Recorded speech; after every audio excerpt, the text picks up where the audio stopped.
Friends, Bharti Patil चॅनलमध्ये पुन्हा एकदा आपला स्वागत आहे. आज आपण वाटीतला ढोकळा बनवणार आहोत. तो पण एकदम स्पॉन्जी आणि एकदम सॉफ्ट असा बनवणार आहोत. तो पण बिना आपण सोडा वापरता किंवा सोडा न वापरता किंवा इनो न वापरता आपण हा मस्त सॉफ्ट असा मस्त मऊ असा ढोकळा बनवणार आहोत. एकदम पाव येतात त्याच पद्धतीचा असा मस्त झटपट तयार होणारा आणि कमीत कमी साहित्यात तयार होणारा असा मस्त आपला हा ढोकळा एकदम छान बघू शकता. असं जाळीदार आपला हा ढोकळा तयार झालेला आहे. तर असा आपण हा ढोकळा बनवणार आहोत, सोड्याचा वापर न करता ना इनोचा. तर चला मग रेसिपीला सुरुवात करू. तर आपण एक मोठी वाटी घेतलेली आहे. त्या वाटीमध्ये आपल्याला दोन वाटे आपण बेसन पीठ घेतलेलं आहे.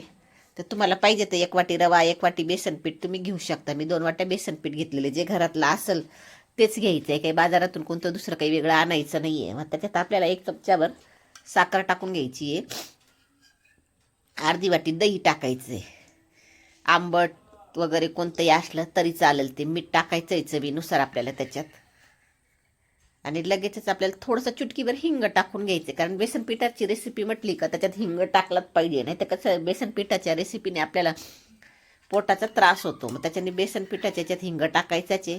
आणि मोजून 2 ते 3 चमचे पोह्यांचे चमचे आपल्याला त्याच्यात तेल टाकायचे. आणि नंतर मग हे बॅटर आपल्याला पाणी टाकून थोडंच पाणी टाकायचं, एकदम टाकायचं नाही आहे. गुठळी न होता आपल्याला हे चांगलं असं व्यवस्थित असं मिक्स करून घ्यायचं आहे. याच पद्धतीने आपल्याला थोडं पाणी टाकून असं मिक्स करत राहायचे. हळूहळू मिक्स करायचे, म्हणजे त्याच्यात गठुळी राहता कामा नये. थोडं पाणी टाकायचे, जसं लागेल तसं आपल्याला पाणी टाकायचे. आता याच्यातच हे मिक्स झाल्यानंतर आपल्याला त्याच्यात हिरवी मिरची आणि लसणाची पेस्ट टाकायची. थोडीशी तुम्हाला आवडत असेल तरच टाका, नाही टाकली तरी चालेल. आणि हळदी टाकायची. लसूण नसेल खात ना तुम्ही, लसूण नका टाकू, फक्त थोडीशी हिरवी मिरची, म्हणजे कमीत कमी 2 हिरव्या मिरच्यांचा ठेचा असं आपण त्याच्यात टाकलेला आहे. आणि हे चांगलं मिक्स करून घ्यायचे. आता बघू शकता तुम्ही, अजिबात त्याच्यात गठोळी राहिलेली नाही आहे, व्यवस्थित असं. आता हे बघू शकता किती बॅटर असं आपलं एकदम पातळ झालेलं आहे. तर वर धरलं तर ते खाली लगेच असं फ्लो होतं आहे, ते रिबन फ्लो होतं आहे. त्या अशा पद्धतीने आपल्याला हे असं पीठ आपलं एवढं पातळ आपल्याला बनवायचं या पद्धतीने असं. तर आता हे पीठ आपलं रेडी झालेलं आहे. मग आता ढोकळे आपल्याला हे वाटीत लावायचे. ताटात वगैरे न लावता सेपरेट वाटीत लावायचे. याच्यासाठी वाट्यांना आपण अगोदर तेल लावून घेऊ व्यवस्थित. असं ब्रशने आपल्याला त्याला तेल लावून घ्यायचे छान पद्धतीने. असं सगळ्या पूर्ण वाट्यांना पचपचित असं तेल लावून घ्यायचे. तुम्हाला पाहिजे तर तुम्ही त्याच्यात बटर पेपरही टाकू शकता. आणि मग नंतर मी कढई घेतली. कढईमध्ये खाली पाणी ठेवलेलं आहे आणि त्याच्यात गाळणी ठेवलेली. मग आता ही आपण गॅसवर गरम करायला ठेवून द्यायचे. गॅस फुल ठेवायचा आहे आणि गरम होऊ द्यायची. चांगलं पाण्याला उकळी येऊ द्यायची आपल्या, आणि मगच ही प्रोसेस पुढची करायची. मग आता या आपण इनो सोडा न वापरता आपण इथे घेतलेले बेकिंग पावडर. तर बेकिंग पावडरची एक्सपायरी डेट बघून घ्यायची आणि मगच तो वापरायचा आहे. जवळजवळ अर्ध्या चमच्याच्या वर थोडीशी मी बेकिंग पावडर घेतलेली आहे 2 वाट्या बेसन पीठला. मग हे आपल्याला चांगलं मिक्स करून घ्यायचं आहे व्यवस्थित असं. आणि पावडर टाकल्यानंतर आपल्याला चमच्याभर त्याच्यावर पाणी टाकायचं आहे, म्हणजे ती बेकिंग पावडर लवकर अशी ॲक्टिवेट होते, फुलते ती लगेच. आणि चांगलं हे फेसाळू द्यायचं आहे, म्हणजे व्यवस्थित असं मिक्स केलं ना मग ते लगेच असं फेसाळतं. लगेच त्याच्यावर असं पांढरा फेस आल्यासारखं दिसतो त्या पिठावर. त्याच्याने चांगलं व्यवस्थित असं मिक्स करायचं आहे. मग ते पीठ लगेच आपल्याला असं फुलल्यासारखं दिसतं. आता बघू शकता तुम्ही, चांगलं असं फुलल्यासारखं दिसतंय ते पीठ. मग आपण ह्या 4ही वाट्यांमध्ये आपल्याला थोडं करून टाकायचं आहे. वाट्या फुल भरायच्या नाही आहे, तर थोडं रिकाम बोट अशा रिकाम्याच ठेवायच्या, कारण आपला ढोकळा नंतर फुलणारे वरती येईल तो. मग त्या हिशोबाने आपल्याला रिकाम्या ठेवायच्या वाट्या. आणि आता ह्या वाट्यांमध्ये आपण हे पीठ ओतून झालेलं आहे. मग आता ह्या अशा आपल्याला त्या कढईमध्ये आपण पाणी तापायला ठेवलेलं आहे, त्याच्यातच आपल्याला हे गरम करायला ठेवलेलं होतं, त्याच्यातच हे वाट्यात ठेवून द्यायच्या. वरून झाकण ठेवायचं आहे आणि कमीत कमी 10 ते 15 मिनटं फुल गॅसवर आपल्याला हे होऊ द्यायचं आहे.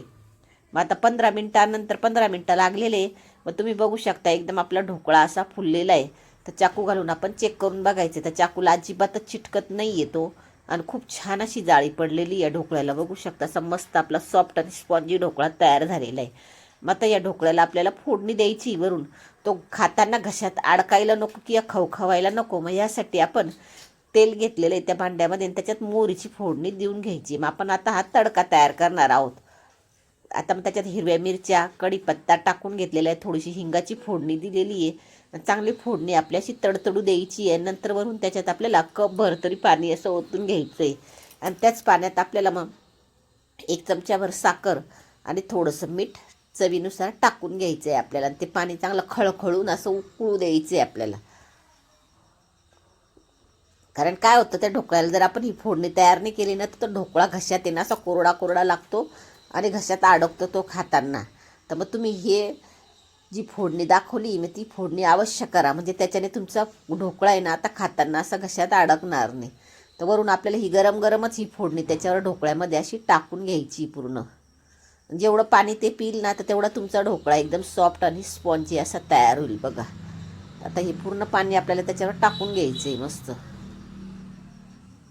मग थोडा वेळ असा ना तो थंड होऊ द्यायचा, म्हणजे ते पाणी त्याच्यात जिरू द्यायचं आहे.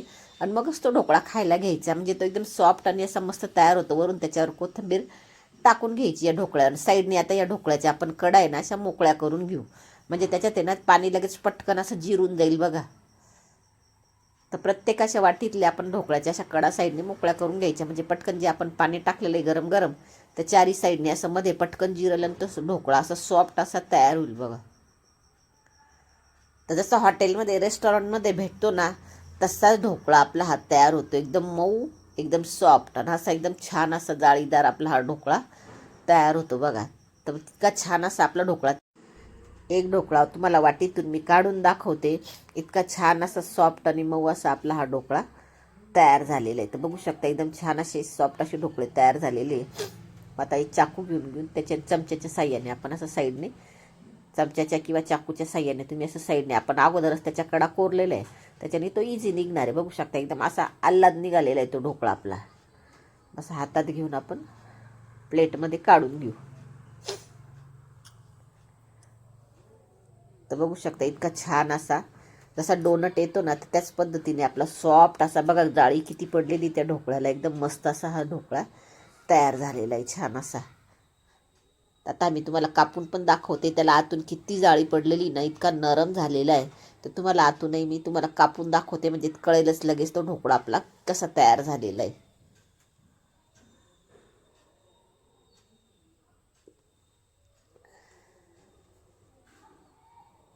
बघू शकता किती छान अशी जाळी पडलेली त्याला. बघू शकता एकदम मस्त असा आपला हा ढोकळा जाळीदार तयार झालेला आहे. तर फ्रेंड्स, रेसिपी आवडल्यास चॅनलला लाईक, शेअर, सबस्क्राईब नक्की करा. आणि बिना इनो ना सोडा वापरता आपला हा वाटी ढोकळा एकदा तरी नक्की ट्राय करून बघा. तर मस्त असा आपला हा ढोकळा तयार झाला आहे. एन्जॉय करा. तोपर्यंत भेटू आपण पुढच्या व्हिडिओ. धन्यवाद.